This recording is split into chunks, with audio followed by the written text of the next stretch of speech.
প্রোগ্রামিংয়ের journey শুরু করার আগে আপনাদের মনে হতে পারে এত সব ল্যাঙ্গুয়েজ থাকতে কেন আপনি সি প্রোগ্রামিংকে বেছে নেবেন।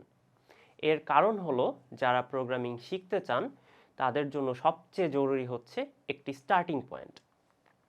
এর জন্য আমাদের এমন একটি প্রোগ্রামিং ল্যাঙ্গুয়েজ বেছে নেওয়া উচিত যেটা শেখা আমাদের জন্য সহজ এবং যেটাকে আমরা পরবর্তীতে কাজে লাগাতে পারবো। বর্তমানে ডেস্কটপ সফটওয়্যার, ওয়েব অ্যাপ্লিকেশন এবং মোবাইল অ্যাপ ডেভেলপমেন্টে যে প্রোগ্রামিং ল্যাঙ্গুয়েজগুলো সবচেয়ে বেশি ব্যবহৃত হয় সেগুলো হচ্ছে Java, C++, C#, JavaScript, Python ইত্যাদি। এ সবই বানানো হয়েছে সি প্রোগ্রামিং থেকে।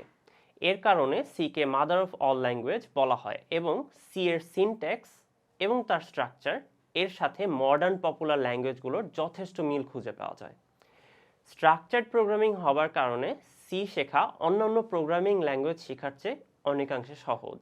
বর্তমানে operating system, embedded systems, computer graphics, games, computational platform সহ অন্যান্য অনেক জায়গায়ই সি প্রোগ্রামিং ব্যবহার করা হয়।